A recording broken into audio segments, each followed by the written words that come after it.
महाराष्ट्र की राजनीति में एक बार फिर से हलचल मची हुई है। कयास लगाए जा रहे हैं कि ठाकरे ब्रदर्स एक बार फिर साथ आ रहे हैं।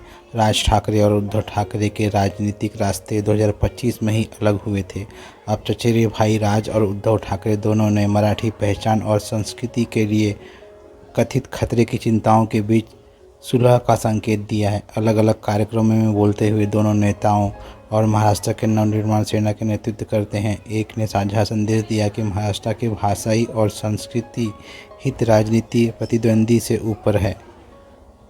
अभिनेता और फिल्म निर्माता महेश मांजरेकर के साथ एक पॉडकास्ट के दौरान चचेरे भाई के बीच पुनर्मिलन की संभावनाओं के बारे में पूछे जाने पर राज ठाकरे ने कहा कि उनके और उनके चचेरे भाइयों के बीच मतभेद महाराष्ट्र के हितों के लिए हानिकारक साबित हो रहा है। राज ठाकरे ने कहा, उद्धव और मेरे बीच विवाद और झगड़े मामूली हैं। महाराष्ट्र इन सबसे कहीं बड़ा है। यह मतभेद महाराष्ट्र और मराठी लोगों के अस्तित्व के लिए महंगा साबित हो रहा है। साथ आना मुश्किल नहीं है, ये इच्छा शक्ति का मामला है। यह सिर्फ मेरी इच्छा या स्वार्थ की बात नहीं है।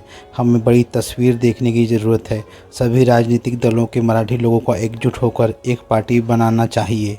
हालांकि राज ठाकरे 2005 में शिवसेना से अपने पहले के अलगाव और 2022 में एकनाथ शिंदे के नेतृत्व में होने वाले विभाजन के बीच के अंतर पर जोर दिया। उन्होंने कहा, मैंने शिवसेना तब छोड़ी जब विधायक और सांसद मेरे साथ थे। तब भी मैंने अकेले चलना चुना क्योंकि मैं बालासाहब ठाकरे के अलावा किसी और के अधीन काम नहीं कर सकता था। मुझे उद्धव के साथ काम करने में कोई आपत्ति नहीं है।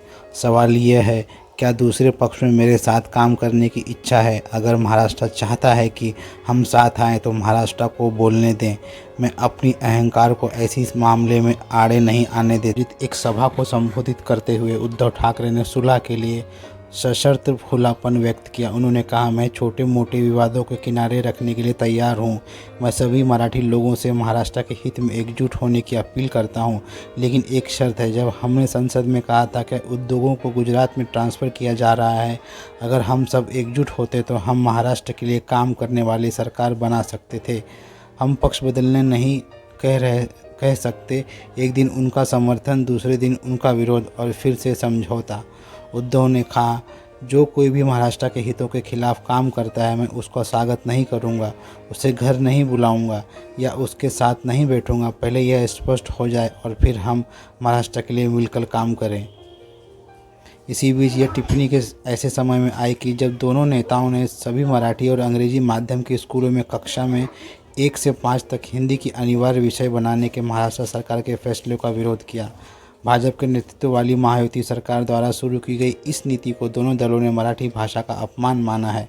उद्धव और राज ठाकरे ने स्वतंत्र रूप से इस नीति की निंदा की। उनका तर्क था कि यह मराठी की संस्कृति प्रतिष्ठा को कमज़ोर करती है, खास तौर पर ऐसे समय में जब भाजपा सरकार ने मराठी को शास्त्रीय भाषा का दर्जा दिया है।